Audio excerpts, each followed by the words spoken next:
Welcome to day one of the podcast. I'm excited to get started. Today we're going to kick off with relocating to Georgia specifically.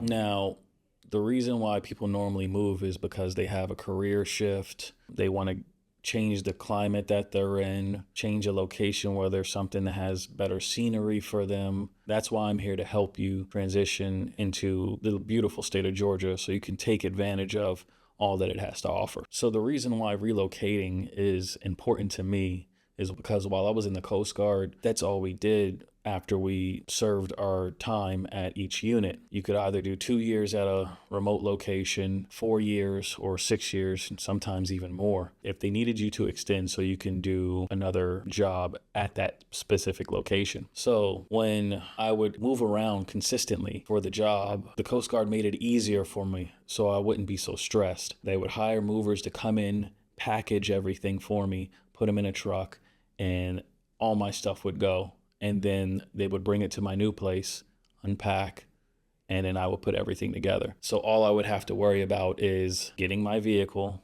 and going. And even if I needed my vehicle shipped, that would be available to me. So that's why I believe it's important to help anyone who's looking to relocate to Georgia, or even just moving from one part of Georgia to the other, a smooth transition so they won't have to stress as much, because even just the house buying process can be quite stressful. So things to think about when you're relocating: you have to definitely do some financial planning, hiring movers, travel expenses, whether you're going to rent a car and have your car shipped to the state, or you're going to drive. So then you have to think about gas prices, food, hotel stay, things of that nature. Then you have to think about cost of living. Which area do you specifically want to move in? And if you don't know anything about the state, that can be a little stressful. So in the inner cities, Georgia can be a little bit more expensive. And if you go outside of the city, cost of living is relatively cheaper compared to many other states, specifically the coastal states. Most coastal states are very expensive. So it's a pretty attractive move to come over to Georgia, and then you still have the ability to be on the coast if you really wanted to. So you got to think about certain hidden costs. You may have storage fees if your place isn't ready, or if you wanted to get your stuff moved out and into the state well beforehand. Maybe you have pet boarding fees if you have pets and you need to put them up somewhere for a couple of days. Also, if you're renting, you may have to break a lease. There are things you can do to help with budgeting. I mean, there's apps like Mint that can help you. There's QuickBooks. These can help you track your finances during moves. Now, you also want to research the areas that you're interested in moving in. And that's kind of where I come in. You can say, Tyrese, hey, I'm looking into Blue Ridge Mountains.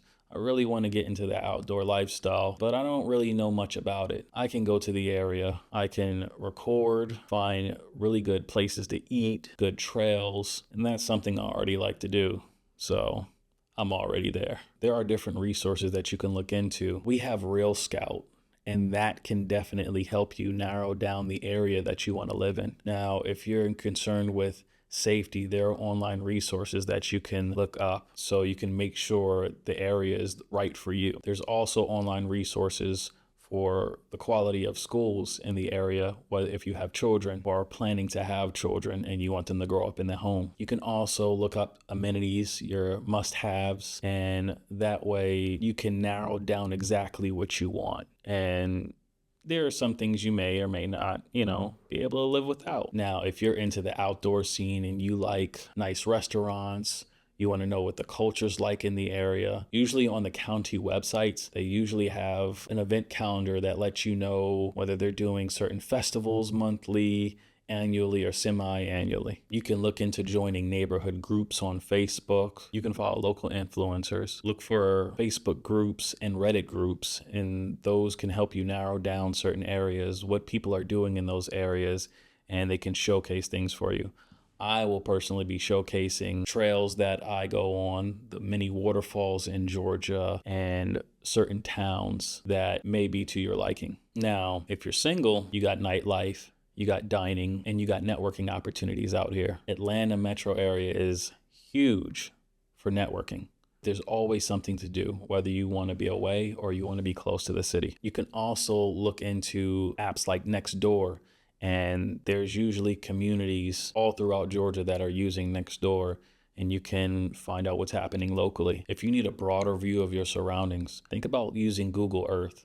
Google Earth can definitely help you view from a satellite view, and then you can jump into a street view and look around in the neighborhoods and see if, oh yeah, I like this area. This might be something I'm really looking into going to. Parks are amazing out here, not to mention your national and state parks, breathtaking views. So our next episode will be on the moving process itself. I'll cover practical tips on packing, hiring movers, handling logistics, and settling in. I'll see you on the next episode.